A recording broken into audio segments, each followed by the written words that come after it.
Olá pessoal, hoje vamos discutir o que é uma associação em série de resistores e conhecer todas as suas características.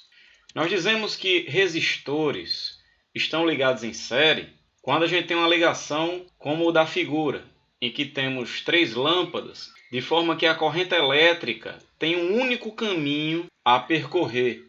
Perceba que não existem bifurcações ao longo do caminho. O caminho que a corrente tem para percorrer é único. Esse tipo de ligação é dita em série. A gente vai representar isso esquematicamente da seguinte maneira. Em vez de desenharmos lâmpadas, vamos representar com o símbolo dos resistores. Então, resumidamente, uma ligação em série é uma ligação desse tipo. Então, temos algumas observações a fazer aqui. Primeiro, a corrente elétrica é a mesma em todos os resistores. A corrente que passar pelo resistor 1 vai passar pelo resistor 2, vai passar pelo resistor 3. Por que isso?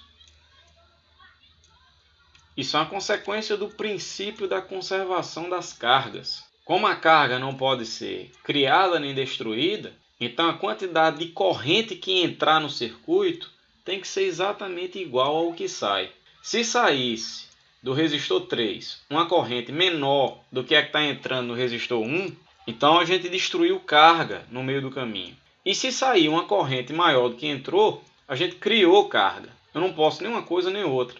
Então a corrente que entrar no resistor 1 vai passar pelo resistor 2 e vai sair no resistor 3. As correntes são iguais e são a característica da ligação em série. Consequência disso é que os aparelhos vão ser dependentes entre si. Se um dos aparelhos queimar, a consequência é que o circuito inteiro fica aberto e não passa corrente elétrica em nenhum. Então, se isso aí são 3 lâmpadas, se por exemplo a lâmpada do meio queimar, que é o que corresponde ao seu filamento se romper, o circuito vai ficar aberto e não passa corrente em nenhuma das lâmpadas, todas elas ficam apagadas. Isso é perigoso, tem gente que tem problemas com isso. Acha, por exemplo, que se a lâmpada do meio queimar, aí a corrente vem, acende a primeira e quando chega na segunda percebe, o circuito está aberto. Não, o circuito está aberto, a corrente não sai nem do gerador. Então todas as lâmpadas ficam apagadas. Uma coisa importante da gente aprender aqui na associação em série, e que vai ser mais importante ainda quando virmos a ligação em paralelo, é saber nomear pontos no circuito. Como assim? Por exemplo, imagine esse ponto aqui no início da ligação em série. Vamos nomear esse ponto com a letra A. Então esse ponto tem um certo potencial A. Se eu caminhar ao longo do circuito e chegar até esse outro ponto, como do primeiro para o segundo eu não passei por nenhuma resistência, então não há mudança de potencial. Portanto, nesse ponto o potencial elétrico também vai ser igual a A. Mas se eu passar desse ponto A para um ponto depois da resistência, a resistência vai consumir uma certa tensão. Vai existir uma certa diferença de potencial pela resistência, que vai ser R vezes I. Então esse novo ponto tem que ter um potencial diferente que eu vou chamar de B. Então, seguindo o mesmo padrão, esse outro ponto deve ser chamado de B, já que não existe nenhuma resistência entre esses dois pontos. Mas se eu quiser esse outro ponto aqui, eu vou ter que nomeá-lo de C. Da mesma forma, se eu nomear esse ponto de alguma letra, eu vou ter que nomear de C, porque não há nenhuma resistência entre esses dois pontos. E se eu pegar esse ponto aqui, eu vou ter que chamar de D. E se eu pegar esse ponto, também de D. É importante saber nomear pontos num circuito elétrico, porque quando a gente tiver circuitos mais complexos, que a gente ficar em dúvida se a associação está em série ou em paralelo, isso vai facilitar a nossa vida para a gente poder fazer uma leitura melhor do circuito. Então observe que numa ligação em série, o potencial final do primeiro resistor, que é o ponto B, é o potencial inicial do segundo, que é B também.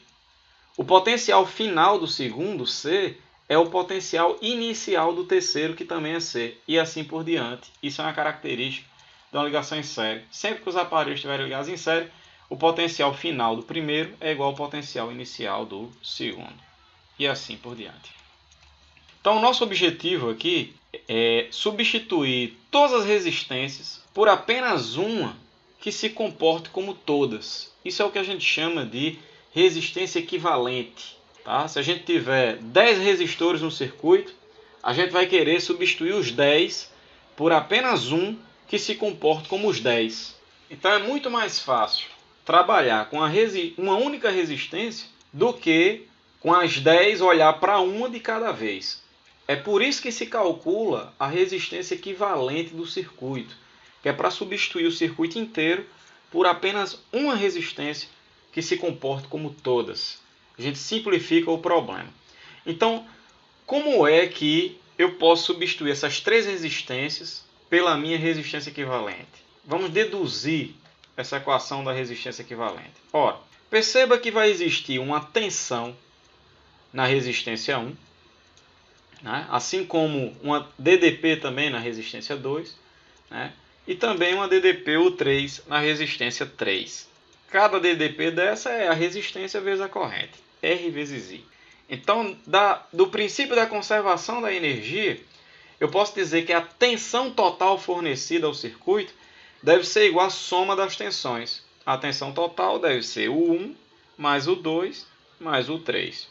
Esse U, que é a tensão total, vai ser a tensão na resistência total, que é o que a gente está chamando de resistência equivalente.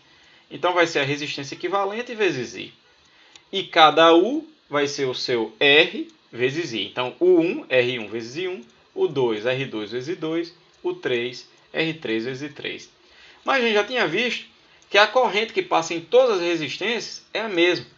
Então eu posso cortar as correntes, que elas são iguais. I1 é igual a I2, que é igual a I3, que é igual a I.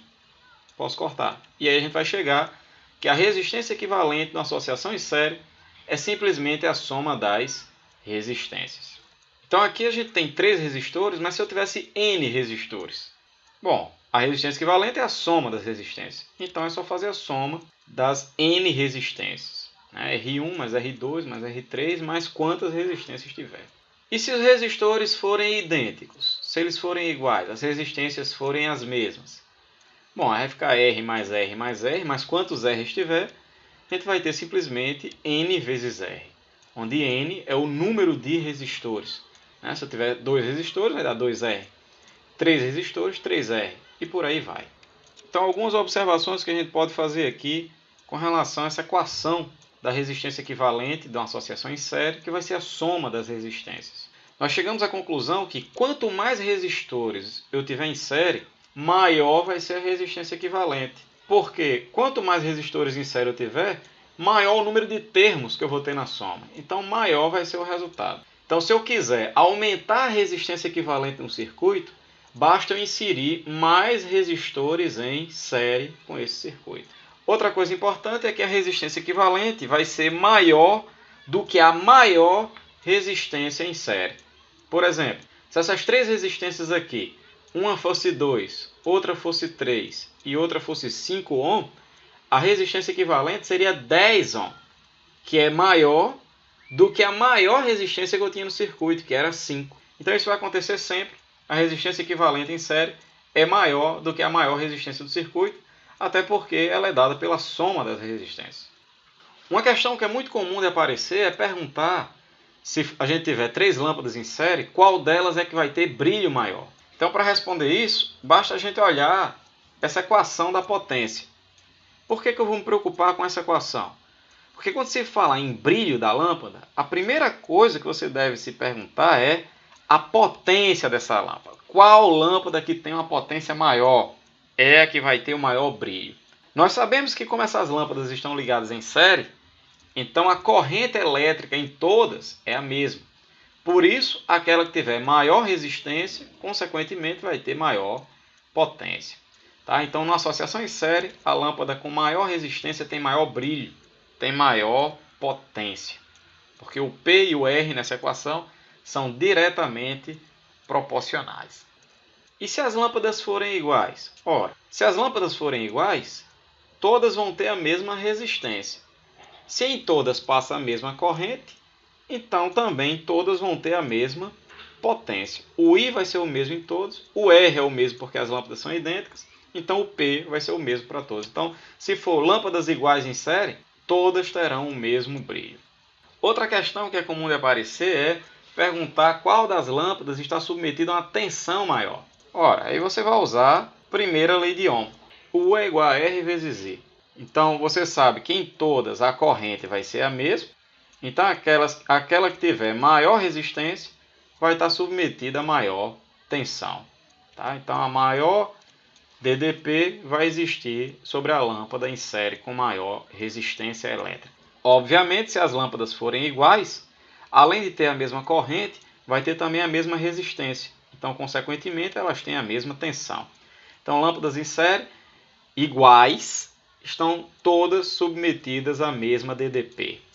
A consequência disso é que a DDP total no conjunto, que é U, vai ser dividida igualmente para todas as lâmpadas.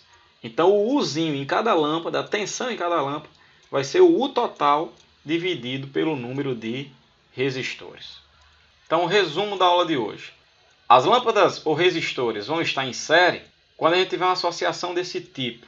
O terminal final do primeiro está ligado no terminal inicial do segundo. O terminal final do segundo está ligado no terminal inicial do terceiro. E assim por diante. A corrente elétrica que vai passar pelos resistores é a mesma, tá? Porque só tem um único caminho para a corrente seguir. Então, a corrente que passa no primeiro, passa no segundo, passa no terceiro e assim por diante.